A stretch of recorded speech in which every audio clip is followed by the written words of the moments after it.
So creator marketing is how you market with creators, which is a little different to just using them, which if you go back, mommy bloggers who are the first influencers and they had the reach and the brands wanted to leverage their reach. They just had to say the message and get it across. Creator marketing is a little different. You're kind of like leaning on the creativity a little bit more and giving over the reins, as we were saying a little bit earlier, and letting them kind of like extend your brand for you versus like just the message. There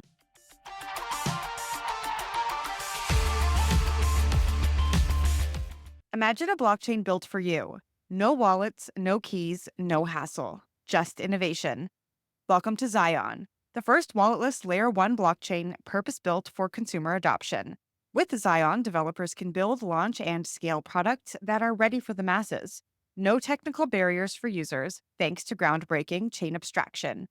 All it takes to join the crypto revolution? An email. Say goodbye to complexity and hello to possibility. Ready to take the leap? Explore Zion today at zion.burnt.com. Sam, so lovely to see you. How was your visit to Miami? My trip was great. I loved running into you for the 35 seconds that I saw you, which is our normal cadence, I think, when I'm in Miami. But no, it was great. I thought Art Basel, Miami Art Week, Scope, all the things we did was a fun time. But first, you're a native there. What was your review? Yeah, so I think that the crypto conversation cooled a lot in Miami this year, though there was a banana incident that happened with Avalanche, ApeCoin, and a certain person named Nick. Generally, that they didn't seem to be taking over the city. I feel like art was actually more front and center, and the brand activations that I saw and the ones that I think broke through were really linked to that artistic community, to the fairs themselves, and to enhancing the fair and art week experience for guests instead of just like logo slaps, sponsors, parties.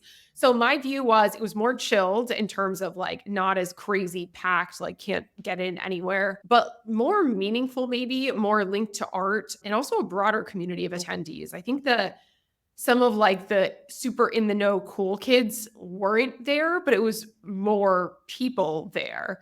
And I would also say like influencers and creators there in a pretty big way, there to hang out, to experience things, and not just like top, but I would say like more like middle meet tier were all there. So it was a wonderful week. I'm still pretty much recovering from it, but we hosted the Gallery Art House, which was really awesome. We had a bunch of brand and marketing friends, but also 6 different activations across the weekend, and happy with all of them. So success. What was your favorite one? I don't really have one. I was there for probably 36 hours. Got it. So yeah, we were coming In and in. out.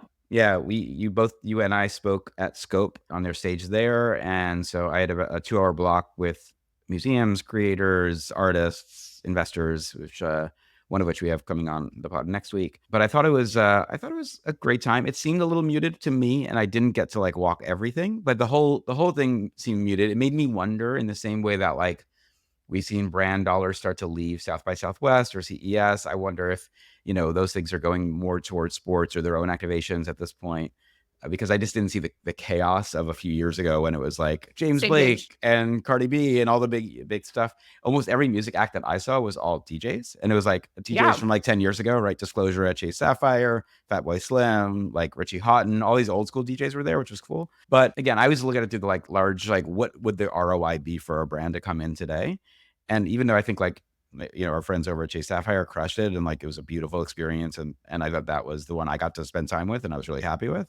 I just didn't know if like this is a buying audience for most brands these days, or is it like just moving on to the next cool thing?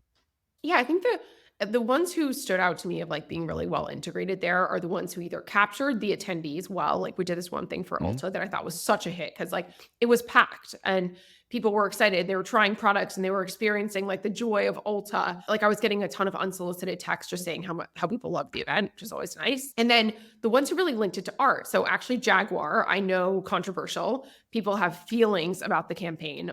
Whatever Mhm. you feel about the campaign, it was really smart to unveil the car in the design district in an exhibition anyone can come into and position it as a work of art because that's what they're trying to build and that's what they're trying to affiliate. It was really well produced within the space. So everybody was like taking pictures and, it looked really cool.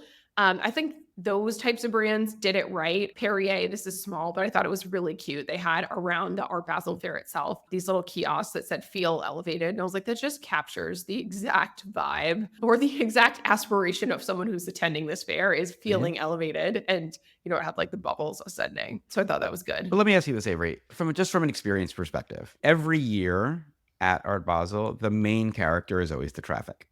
Yep. And in all of our chat groups, everyone said the same thing. Oh, I'm trying to come meet you, but it's saying it's going to be an hour away. I was supposed to go to an event after I spoke, and I just looked at Uber and I was like, I can't, I'm No.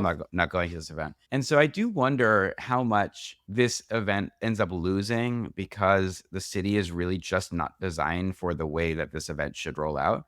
Back in the day, I'm going long time ago when all it was 3 art fairs on a beach. Everyone kind of could do the thing because it was all walkable. Now, when you have to get into a car and the traffic is just such a nightmare, it always leaves me with a taste that this is not an event worth doing. From that perspective, because whether you're going to Wynwood or the Design District, even northern Miami Beach to like southern, it's just a hard venue to I think want to expand out because it assumes that you're going to be staying in that location for the entirety of your either stay or the evening.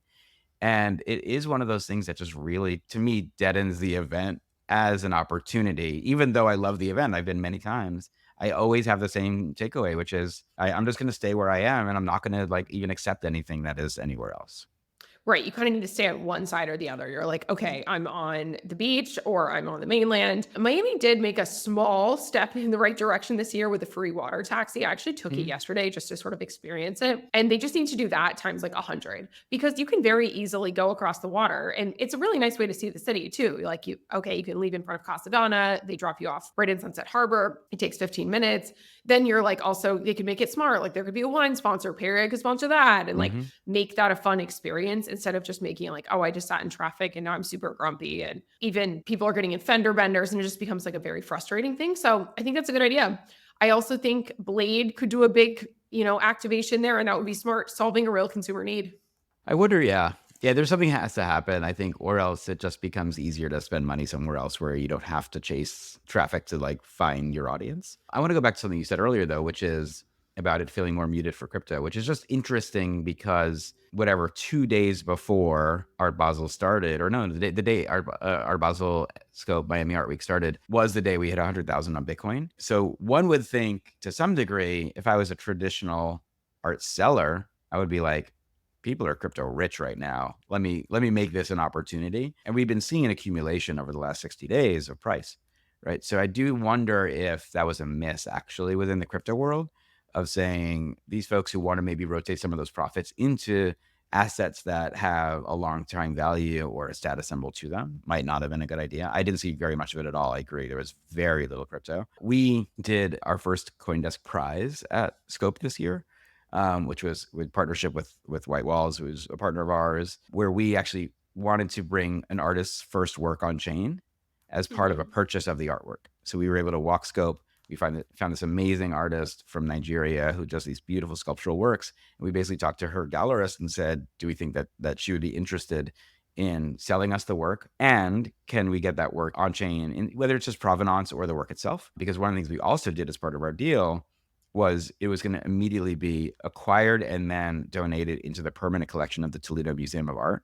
So it was this artist's first work on chain, and that work is her first work in a major museum institution, Mhm. which is a prize we're hoping to continue to do each year. And that was really fascinating and fun because we were wanting to sort of bring new artists into the digital art space. But it was wild walking the show. There was one booth, I think, in the entire show that had any digital art. And that to me Wow. was astounding considering 3 years ago, there was entire sort of atriums full of it. Some of the artists, though, who previously were making this digital art that was featured are actually still being featured. Like Mhm. Jen Stark comes to mind. Like Yeah. she had a Emily lot of really Shee, cool. Yeah, absolutely. Yeah. exactly. Micah Johnson. Mhm. They've just transitioned their medium. So, like, Mhm. while digital art was really hot in 21, 22, I think now a lot of those artists are shifting back to more traditional mediums. Jen's doing murals, Mhm. Micah's doing sculptures. It's not like those artists are changing, they're just adjusting to the mediums, which I think is normal. Like, that's art, right? Absolutely. All right. After the break, we're going to come back with Kudzi. Kudzi is just like the creator whisperer. He's also a creator himself. He's really focused on like scent and candles and fragrance as his own creative practice, an investor, an advisor, and has had a big career in the creator space at TikTok. So after the break, we'll be back with Kudzi. We all want to believe in something. In Chinese, belief also means trust. We want to trust our systems and each other to explore new frontiers and build a future beyond what we know. For the past 10 years at Consensus, pioneers, builders, and dreamers have gathered together to create a new financial system where everyone has value. Join us at Consensus Hong Kong, where belief becomes real. Hello, Kudzi. How are you doing? I am well. I'm well. I'm in sunny California. Everything is well. Always. Okay, Yeah. so we are so excited to be hosting you here today on Gen C in your sort of dual capacity as a marketing leader, but also as a creator. So do me a favor and share a little bit about Kudzi with our audience. Where do we want to start? I know we were in Dubai for those listening a few weeks ago, and everyone was like, "How do you describe yourself now?" And I was like, "More creatory than marketer person," but I am a combo. So I would say, I as I was pinning it down, I'm trying to build a portfolio career that I love. And Mhm. when I look back, I was born in Zimbabwe. For people that don't know that, very far away from where I live now. And growing up, I mean, I'd watch television, and you have to understand, you guys are American, I assume. But when you're from Yes. faraway places, American culture is the entertainment culture is the export. So like you see these things, it's just like a faraway land. And I remember thinking, there's a place where they make these movies and films. Like I want to live there in the future. So it's really cool that I live in LA. So I've always had that within me. And then I became an accountant. That was my first job. I used to work at Deloitte. A lot of people don't know that. And I didn't love it. So I took to creator world. So I was a YouTuber by night and weekend in order to bring some joy in my life, and an accountant by day. This is like now almost Were you 15 doing years ago. accountant content on YouTube? No, no, I was doing what they would call back then a vlog. But the true vlog, which is like video log, meaning Okay. straight to cam in the bedroom, like with my friend, and we would chat about like life topics. It was pretty good. We were like a partner with Google, and back then, very early. But that was like 15 years ago, and I've done all the SoundClouds and Tumblrs and blog spots. Like I've been a creator before we called it the creator economy. So I figured that's kind of what I wanted to do. So I then used business school. I went to Stanford for my MBA as a way to transition careers. And while I was there, I wanted to work at YouTube. That's what I wanted to do because it was the hottest thing. And then it's 2015. Just Snap down is the also street like too. just down the street. I was like, that's where I came all of this way to this country for. I had a bunch of interviews. I was also trying to work at Snap. Remember, this is 2015, the hottest thing in the world. And like everyone wants to work there.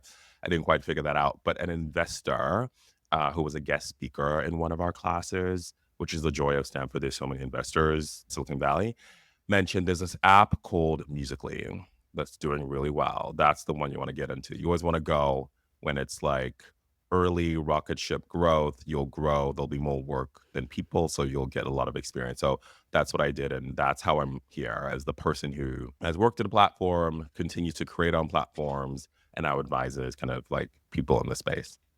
Kudzi, I want to go into that for a second because I think that you went to Musically at a moment when we were starting to see a much larger trend happening. Musically also got acquired by TikTok. We all know the arc and rise, and I do want to talk about your time there as well. But do you think that there was something happening in the ether that was about the idea that the creators were more than just entertainers? They were becoming their own media platforms. They were becoming distribution. All the brand partnerships that were happening. People were seeing that there was a transition, I think, from brands being like, we're going to control all the message to we're going to give the opportunity to tell the message to these people who are frankly much more creative, much more interesting, often more captivating than we are as brands. Like, were you seeing something because you were participating in it, or you were just, this is the dream you always had, which was front of the camera and behind the What- business side? What was your like I your don't think insight around that was creators? just yet in the give the reins over, because I good question. In business school at this time, I started 2014, graduated 2016, somewhere in the realm. I did this project, and it was one of the entertainment and business classes, and I was wrote about King Batch. You remember Vine?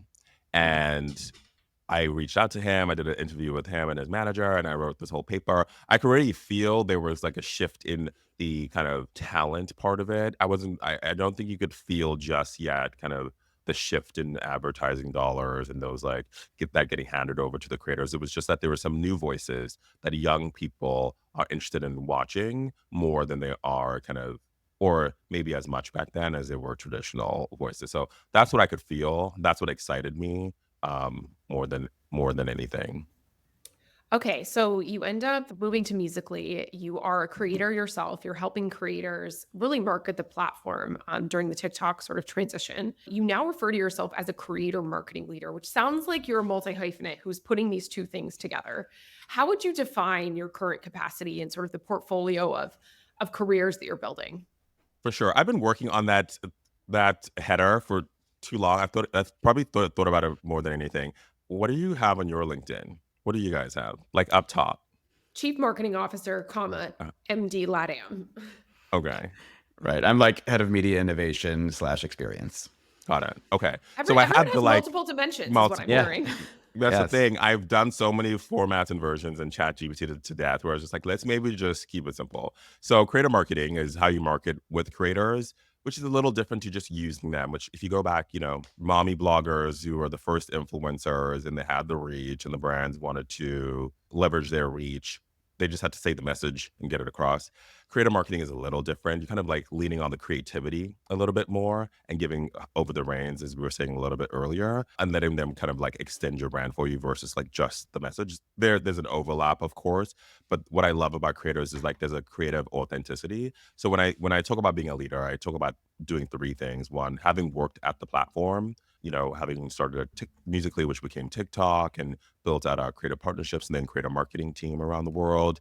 I then took various stabs at being a creator myself. Now I'm a thriving creator under the name Sir Candleman, talking about fragrance, lifestyle, and it's a whole other beautiful, fun world that TikTok and social media has allowed me to explore.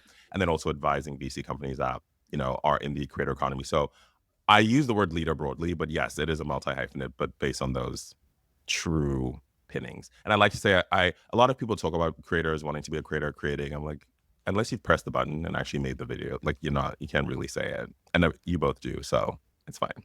Okay, so we're But creators as well. Should I add that to my yeah, LinkedIn after this? I mean, you Yes. just posted a video today about all the great things you saw at Art Basel, so I think you're very creator. And it reached you, so it's working. Okay, there we Exactly. go.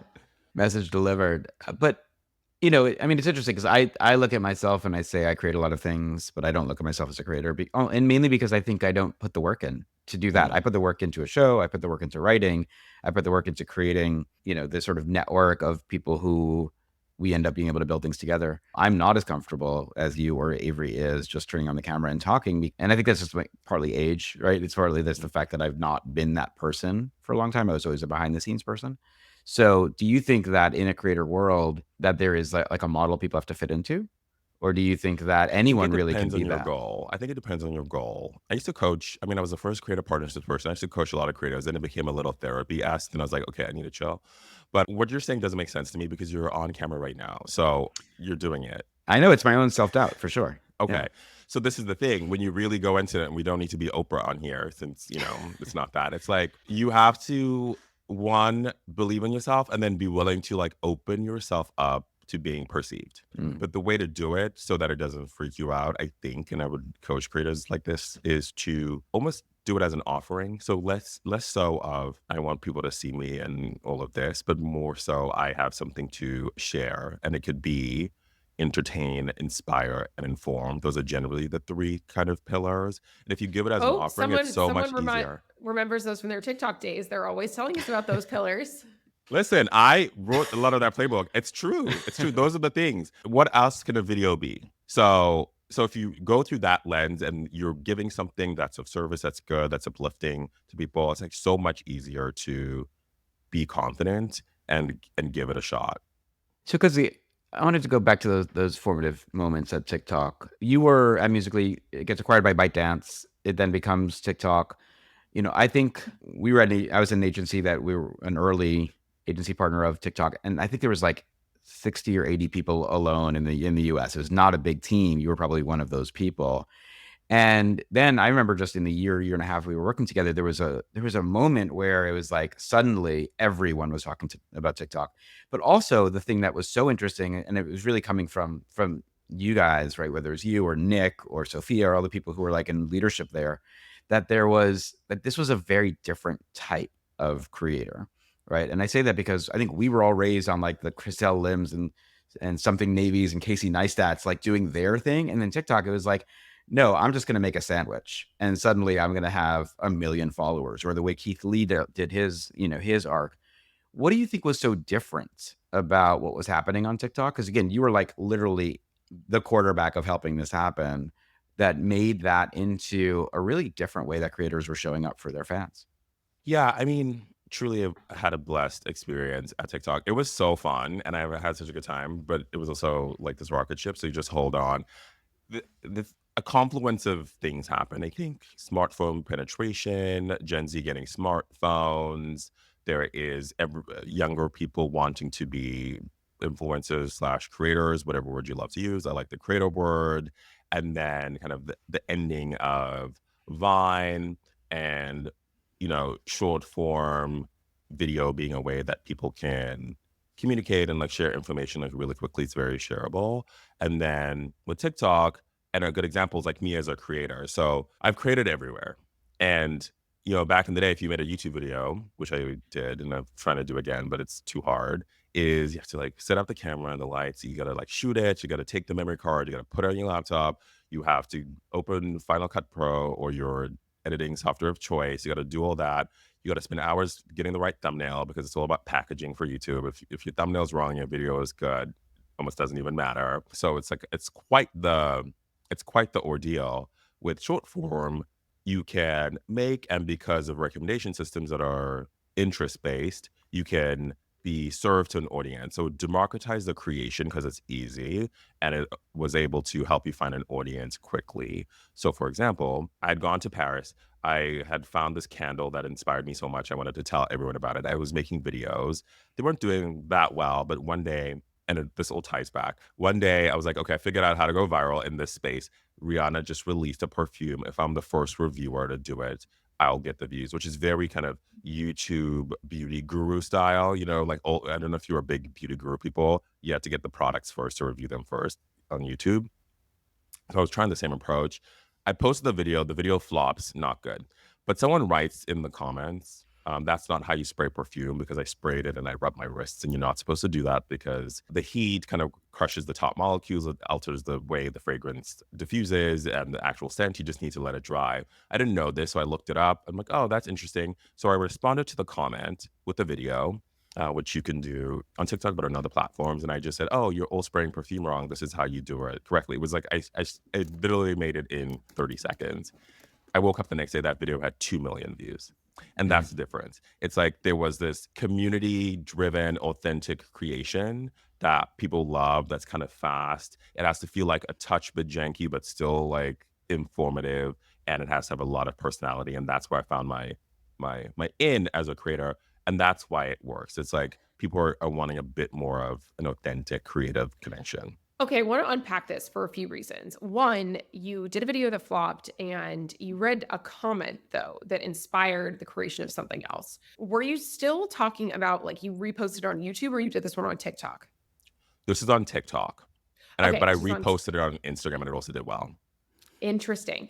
I think that comments, like this is a big theory that we have right now on the internet, like comments are like the best place to mine for insights, because people are going to tell you how they really feel. That you're spraying perfume wrong. They're like, oh, that is actually like SpawnCon. Oh, that no one likes that smell. Or like, oh, that's the hot new thing. There's so much in the comments. And a lot of times some of our best performing videos are actually things that are responding to the comments, or that are using comments as like a jumping off point of like, oh, great, here's something that's kind of already in people's minds, especially when you see like a lot of the same comment. You're like, oh, wow, this is like a big thing. So I really like that that's where you had your first breakthrough. I also like that you said that's where you found your in, because I think whenever someone posts, people sometimes like post for like a year and they don't like get a single hit. And then when they get one, they're like, oh, I got it. So you almost like taste like what worked about that. And like, you're an analytical person. You've got your MBA at Stanford. You understand like studying like the data that comes along with a lot of this. It's like, where's the drop off rate? Where like we study a lot of these spikes, especially on YouTube. It's like, great, where do people like, which means they rewound it to see a little bit. And that might be because someone said something funny, or it might be they were talking fast, or it might be like, oh, wow, that was like a good little bit of gold. So I think that that's often something that a lot of creators, especially those who come from more professional backgrounds, like that's where they get the inspiration is like you were talking about Yeah. something, but you saw a piece of data that led you to then create something else. You called it looking a little bit janky. What do Mhm. you mean by that? So when people are watching videos on their phone, they're like pretty close to their face. And it's like almost like a FaceTime video, especially if it's like a talking head type video. So there needs to have, for me, it's a stylistic choice for sure, but there still needs to be a feeling of connection. And if something is too pristine, it almost feels like an ad, and I'm more likely to swipe away. So I'm not saying you need to have a shaky camera, but it doesn't need to be perfect, is what I'm feeling. What I mean, if you look at like Hello Teppies, the Jake Shanes, all of these people, even like Keith Lee, still in his car, he could do a whole set if he wanted to, but that's not the feeling because we're so close and like tight with the connection to the phone. And let's take this to the next level. So you're talking about creators right now, but also for Mm. brands. Like the Yeah. brands, from your time at TikTok, you saw a lot of videos that were like breakthrough brands that were getting it right on TikTok. How are those brands getting right? Were they just taking a TVC and repurposing it? Were they using all the fancy lights, camera action? Or were they taking more of that janky approach, as you just said, to make it feel more realistic? I'll say this: I worked on the chronic content creator side. We still worked with the brands, but that wasn't my realm. But I have worked with a lot of brands now on TikTok as a creator, and especially in the world of beauty and fragrance, they love a TVC, they love a glossy. Like that's the bread and butter. And when they try to repurpose that 15, 30, or 60-second spot, it almost always flops. And I've started to advise a few beauty brands, and I'm like, the in has to be not has to be the easiest in is educational if they're like educating people on product. So, and the best way to do that, you can make an explainer video that's still better than the glossy ad spot, or you can just have the founder or someone from the brand really speak straight to the camera and talk to the viewers. So that's where I think it works, where you have to be okay dismantling some of those brand book guidelines that try to stop you from doing anything a little creative, which I know all the creative directors would and brand owners would drag me for, but that's okay. I think we're in a different place where people want to feel a little more. I think they would drag you 2 years ago. Now they realize you can post your fancy spots on TikTok and not a Yeah. freaking soul is going to see them organically. Yeah. Yeah. And even if you put the pay behind it, it might not be worth it. Yeah. Agree. Because so just to take I don't love janky. I like authentic. I think that Yeah, there you go. that people live in real houses that have cracks in the windows. Like it's I think it's okay to be yourself, right? And I think we did have a big run for social where you had to be everything gloss, so that you had to show a life that you may not have been living. Whereas I think nowadays, like, it's actually more relevant to show what you're living. One of the things that I was always fascinated was the sameness that you Mhm. find on TikTok that you didn't really find on other platforms. And I started over the weekend. I was like working my way back, right? And I was like, Harlem Shake was the one that in my mind kept coming up, which was pre TikTok, really. I think, right? Of everyone does the same meme, and then everyone keeps watching them because they're all get funnier and funnier, right? Or maybe some of those lip dubs that people were doing back in the day. But most content was more Mr. Beast style, right? I want to come up with a unique, fun idea, and I want to like blow it out and be like super produced and etc. Then I think looking at TikTok, where like it could be the Savage dance, or like I think people were doing Tyler's dance from a show, and then suddenly everyone is then trying to do the same thing. And it's obviously showing you as a dancer, showing you as a chef, it's showing you as whatever you're doing, but we're all doing the same thing over and over. And yet we keep watching the same things over and over. What do you think it was about that? Was it the platform? Was that an insight specifically, which is like, no, people like seeing other people do the thing I can do, or maybe that inspires me to do it? Because I think that felt much newer to me when I started to see those things happen more and more on TikTok. Yeah, I think trends, especially trends that people like to replicate, are interesting. I think they create a common language, and they're actually a way of building community. It's on top of just the creativity. So if you see something, yes, you can remake it, but actually it's a way to kind of have like our own conversation. Like sometimes when you're in a TikTok trend, it's almost like you're in your own inside joke, because not all trends are mega trends or macro trends. Some are just like tiny. For example, a mega trend right now that I love would be like Old Things Wicked, even like, oh, Holding Yeah. Space that maybe has gone a little bit too far. So like that's like a macro trend. But in the world of fragrance right now, like a little trend would be the best smelling vanilla perfumes. Long story, I can tell you all about it, but like that's in that world of what we call fragrance talk. But I think it's a way to allows people to create easily. So it's easy inspiration. So if you see something, you basically have the materials to make. You have the sound, you have the hashtag, you have the filter, you have whatever else is happening in the video, you have the dance. It's also a way to connect to other people because we're all kind of in this together and you can add your own spin. So it's also a way then to get views and also stand out. So, a lot of dances or trends progress and some become very different from what they were in the beginning. And then some people become the stars of those. So I think it's a great thing and a way to build. If I were a creator today, I'd be like leverage the trends, but always make sure you add your own spin, which I think is like 101 kind of creator Right. world, but it's really important to not get to drown in the sameness. I mean, it's almost video memes, right? Or like a mimetic approach to video creation. Yeah. I would say yes. And I think that was true more like in the last 3 years. In the last like 6 months, I actually think they've started like rewarding more original content too, and like the starters of trends. That's just like my observation. Because the trends and especially the audio, I think it all starts with like the audio in a lot of ways. The audio is such a big part of like what makes something go viral on TikTok. But anyway, we know that you are no longer there. So we're not going to focus Mhm. only on TikTok. If you were a creator starting out today, Mhm. Kudzi, where would you start and how would you think about building your audience? I think it depends on the goal. What kind of creator is this? And I'll tell you. Fragrance Let's do a creator. case study. Fragrance creator. Okay. I'm such a goal person. I'm always like, what do we want to do? You want to get And then to 1 million views as fast as possible. What platform would you use and what would your strategy be to engage an audience? okay, I want to ask one more clarifying question. Do we want to build a business or do we just want to be famous? We Great want to be question. famous first, and then we're going to build a business second. Then we're going to make our own fragrance line once we're known as Mr. Fragrance Okay. Gungle. Okay, I'm gonna say like I'm just gonna say we're just gonna like build a business because you don't need too much fame. You just need like enough. You need more notability. So where I would start with is making sure you have a goal. So in this case, we want to build a business. We want some fame, but it's more so about the world we can build around it. So then I think the first place to start is like a really interesting content strategy. You need to find like an in that other people haven't done. So if you were starting in fragrance, there's no need to do like the million. This is the best fragrance to wear on a date. There's 1,000 of those videos. You probably want something that people haven't thought about, which I think is talking about perfumers. Perfumers are kind of rock stars. The same people kind of sent all the things around the world. People don't know that. They sent Bath and Hmm. Body Works all the way to your most expensive niche perfume from somewhere in France. So I would pick like an angle that's really interesting and leverage topics that are highly searched for. On TikTok, you have creator search insights. On YouTube, you can use, I think, Google Trends or YouTube Trends or whatever. You can see like what are people looking for because there's actual intent for people to watch and then figure out your in. That would be your content first pillar, I think is really important.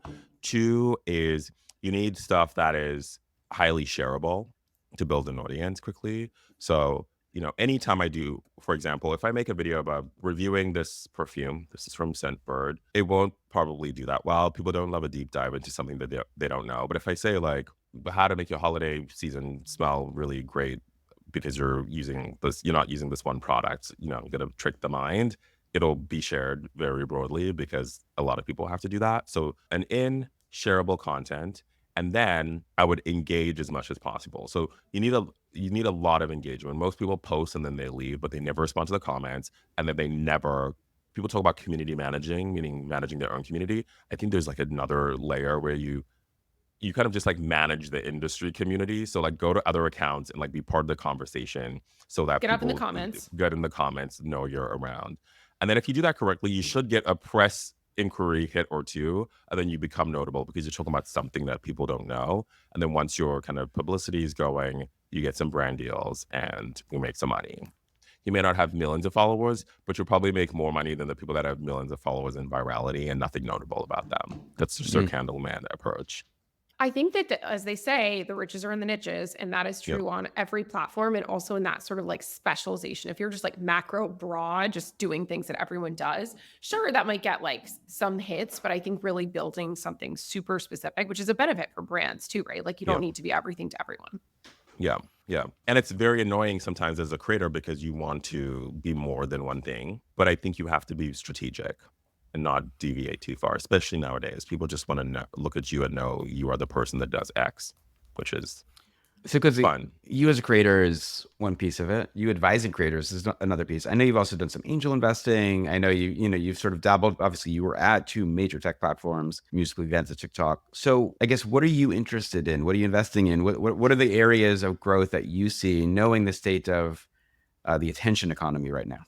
Yep. I mean, the economy's supposed to grow a couple more $1 billion, right, over the next few years. I'm still obsessed more than anything, actually, when people want more and more reach. I'm just obsessed in like community and really monetization of the community. So like memberships are really fun to me. Patreon has a bunch of new things coming out. Passes is a great app if you really want to kind of connect with the audience deeply and like monetize in a way that you can't do on other platforms. I do think there's this shift to longer video for short form creators. I think it's a way to really drive that connection. So you're seeing a lot of creators making their YouTube videos or like longer TikTok videos. People want a little bit more meat on the bone. I do love the future of like LinkedIn creators because I have my mini audience on LinkedIn and I got my first brand deal up, which I don't know if I'll take, but I was like, that's cool. I was like, oh, and I knew it was happening and everyone was talking about it, but I'd never really thought about it seriously. I was like, oh, if I was serious about this and people are, I think you could make a nice, lucrative side hustle, add to the portfolio career. And then efficient creation is something I love. So I'm working on a fun thing and Notebook LM has been my Mm. like truly, I don't Okay. know if people need to. So this is what happens in my life. People come to me and they say, "Can you help me be a creator? Can you help me? I need you to help me." And then I'm like, "Have you posted anything?" And then they're like, "No." I'm like, "Okay, until you posted something, I can't help. I'm not your guy."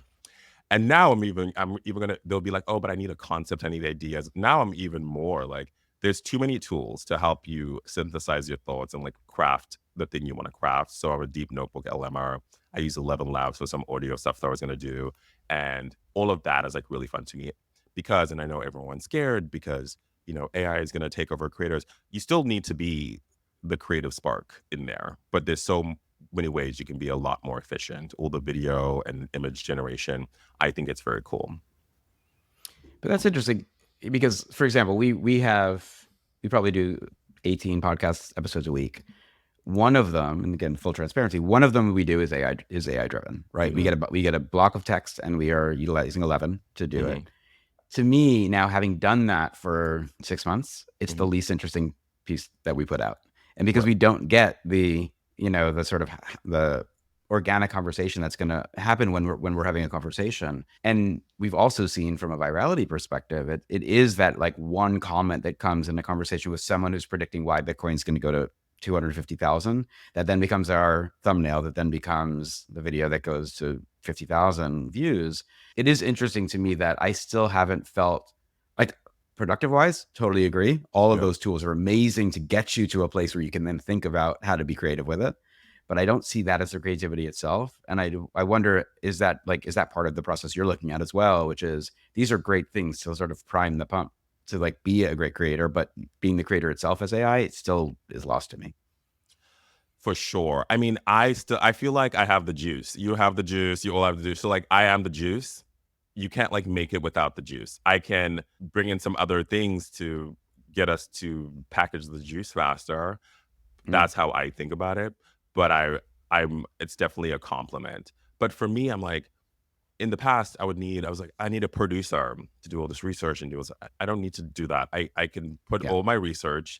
I know exactly how I want to craft the episode. Can you help me just get the segments and draft questions? That's 15 minutes versus 3 hours done. I know how to, when I did a candle collaboration, which I should send you, it sold out, did really well. Best smelling candle of all time.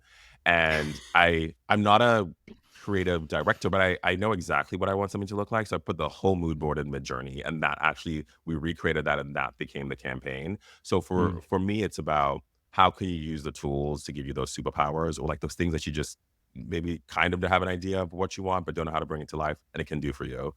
I'm working on this podcast idea. Ideogram and Leonardo are my They make my artwork. But when it comes down to doing the podcast, I still have to press the record button and bring the juice and bring the energy, because people can feel that, back to the what I call janky and what Sam calls authentic, back to the feeling. People still want to feel the feeling, especially with audio. If you're listening, you can like feel it. It's, some people say it doesn't matter. I think it's everything. I love it. Okay, so as Sir Candleman, what is the scent that people need to be considering for this holiday season? Oh my God. Asking a question like this is like asking who your favorite child is, and I don't have kids. I have, for those watching on YouTube, those are all candles. This is like part of my display. I have too many. I would say for the holidays, I do a layering. I think it's important to do a layering. I like something quintessentially holiday, so fine pearl, balsam. There's this brand called Home Court by Courtney Cox. I have that soap. Yes. So good. They have a balsam Wait, fireplace. friends, Courtney Cox? Mhm. Yes. Okay. She follows the account, which is always fun. Shout out to Courtney. And shout out to Courtney.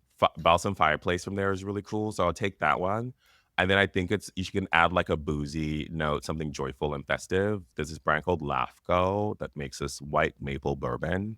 Very great. Soy wax, hand blown glass vessels, really incredible. And then I'd maybe add like a spicy kind of incensey note. There's a brand called Brooklyn Candle Company that actually DS and Durga. They just came up with this, what's called common incense candle this holiday season. That would be like my combo. But for me, it's like a whole experience. What candles do you guys like? Do you like candles? I love candles. Yeah. Which I always get this one from Gorsuch. It's this like white, I don't know. It smells like Fraser fir. It's super nice. Nice. Love that one. That's my holiday candle. So I have my holiday candle right here. What I love about this one is she embeds flowers into the candle itself. That is This is Rosie Rings from Colorado. It's like a hand crater. But what I love is once you burn it with the wick, you then have a vessel you can put other candles in because it's so big. So I've been doing that a lot for holiday. Just on the topic of AI, before we move on, what tools are you guys using that I need to know about? What's hot right now for you? One that I think people don't know about that much is actually Granola. I can't use it all the time for work things, but for personal things, I use it. It's really good, like task manager. So I'll recommend Granola. The enterprise integrations is primarily like what we use at Vayner, whether that's like Adobe or Microsoft's or Google's, just because of the liability of what we do working with brands. Those are the ones we mostly use for work. But I'll also say Runway. They're quietly, I think, amassing some really interesting capabilities. Yes. What's interesting is for us, because we're owned by a financial institution, there's a lot we're blocked from using, which makes it really challenging. So we actually have our own instances of a lot of AI tools running that we are allowed to use. I will say in my personal life, though, I still think there's nothing better than the conversational ChatGPT, just for what I need of being able to like walk around and talk to it and have it like a long conversation. That's still been really helpful for me in architecting. You're not an Anthropic girl. I'm a Claude girl. I like Claude, I do, and I think that for me, I haven't yet. Like Avery and I were talking about whether we're going to use Claude or ChatGPT for a certain project we're working on, and so I've been testing both. But I'm still like, just like the headphones in my ear, like I have a relationship with this AI now. It's amazing. I'm scared. Okay, wait. Before we go, not me wrapping up a podcast that's not my own, but Granola is that not just Otter? Did they rebrand it? No, I'm asking. Like, isn't this like Fireflies? No. Or Otter? It's not. It's way more like, oh, great. Like, let me assign this to Sam and this to Kudzi, and here's everything kind of like packed up really well. So it's a little bit more project management. Like Otter is just like transcribes your notes. Yeah. Okay. Amazing. I will say, and I will wrap it up on this, where this stuff really starts to scare me from a creator perspective and really from a life perspective, is I've been playing around with virtuals. Virtuals is a sort of platform that allows people to. So one of the things I've been obsessed with, just going back, is the monetization of culture, and both for good and bad. Right? We've been seeing it like crazy. There's been all of these different, like, because we're in the crypto world, tokens spun up against cultural memes that people are then trading on, and it's almost that you don't need to be involved in the activity itself. You can just be involved in the meme side of it, and often those are parallel, right? So when Maurizio Catalan's banana sold for 6.2 million, there was a banana coin that was related but not involved that also then achieved, I think it was like a $60 million market cap. at the same time, which I think it's all fascinating. There's a lot of danger there for everybody. Do your own research. But there is a platform called Virtuals, which allows you to, in essence, create personas. It will spin up a meme coin, and then it also spins up all of the Twitter bots around it to start conversation. So that suddenly you don't know what's happening, real or unreal, in the conversation around cultural objects, especially financialized cultural objects.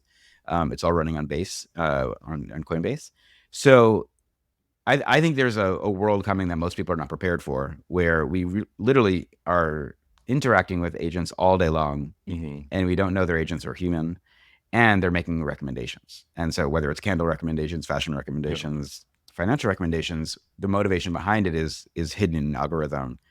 So it's an area I've just been diving deep into that I'm both scared for, but also really interested in where it's going to go. I think we might have lost Kudzi, but he absolutely crushed it on this podcast. I feel like I learned something about creators. I learned something about social media, and I certainly learned something about candle scents. Absolutely. All right, guys, we're going to wrap up, go to the end piece, and we'll see you after the break.